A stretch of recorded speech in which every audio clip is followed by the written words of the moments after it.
What if one of the most famous statements ever made by Jesus was put on trial? And what if the only law used to judge it was the one that existed at the time, the Hebrew Bible? Well, that's exactly the question our source material digs into. So today, we're going to walk through that argument step by step and see how this core teaching stacks up against that original standard. Let's get right into it.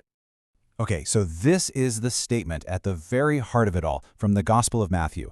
Jesus says his whole life's purpose is to be a ransom price for many people. In other words, his death is the payment that frees everyone from their sins. And, this idea would become the absolute bedrock of Christian theology.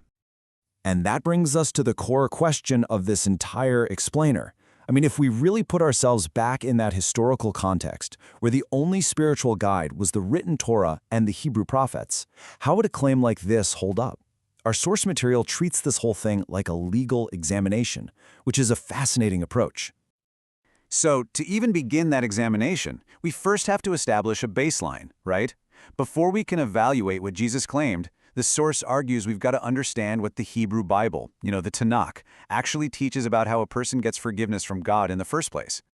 According to the source, the Torah lays out two really clear paths. The main one, the most important one by far, is repentance, just a sincere turning away from doing wrong. Then there's a second path, which involves very specific ritual offerings, and trust me, the details of those offerings are absolutely key. And this hierarchy between the two is so crucial. The source argues that without a sincere change of heart, any ritual offering is totally meaningless. In fact, the prophets say it's disgusting to God. That internal change is the one non-negotiable ingredient. A sacrifice without repentance is useless, but sincere repentance, all on its own, is powerful enough for forgiveness. Okay, and this is where it gets really, really interesting. When the Torah does command offerings for sin, it is incredibly specific. It lists bulls, goats, birds, even flour for people who couldn't afford an animal. But take a close look at that list. Notice what God never puts on it. And this verse just drives the point home. Here, through the prophet Jeremiah, God doesn't just forbid human sacrifice. He says the very idea is so alien to his nature that it never even entered his mind. The source presents this as an absolute impenetrable wall against the concept. No ambiguity here.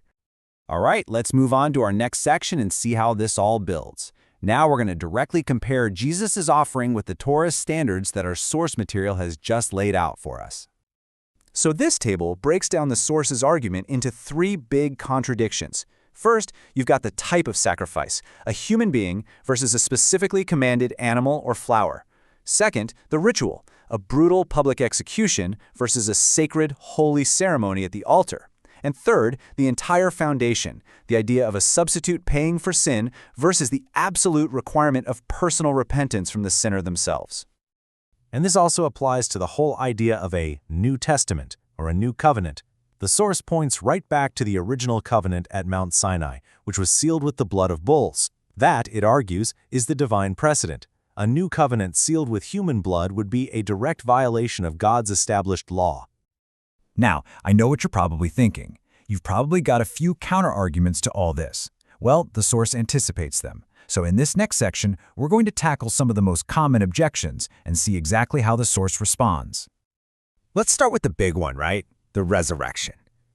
Isn't that the ultimate proof that God accepted the sacrifice?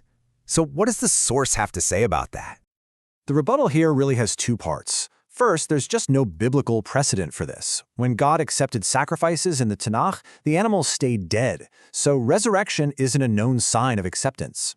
But second, and this is the more pointed argument, the book of Deuteronomy explicitly warns that even a real miracle can be a test from God. The ultimate standard isn't the amazing sign, it's the message.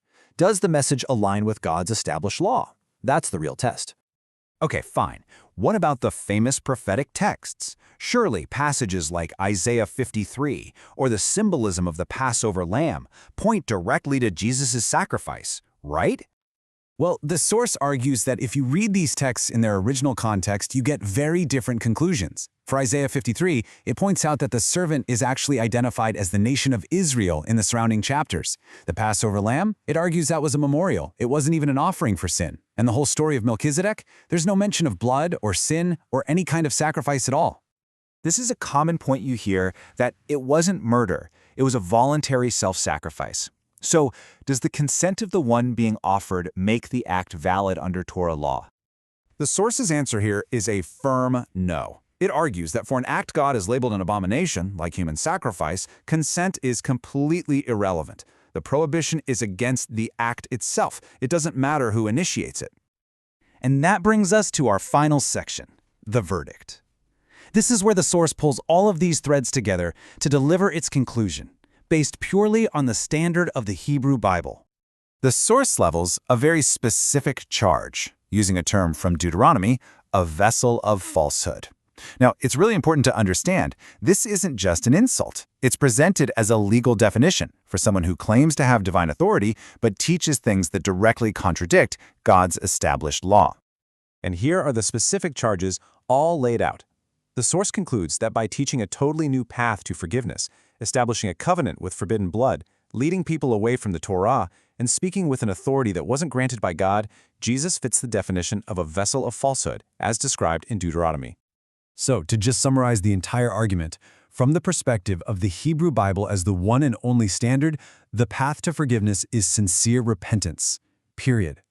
Human sacrifice isn't just another option. It's a forbidden abomination. Therefore, the claim to be a ransom for many is judged to be in direct opposition to God's revealed word. And that brings us to the end of this analysis, which leaves us with a final, really provocative question.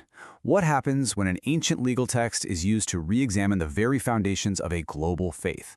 What are the implications? Theological, historical, and personal. It's a powerful question to think about. Thanks for joining us.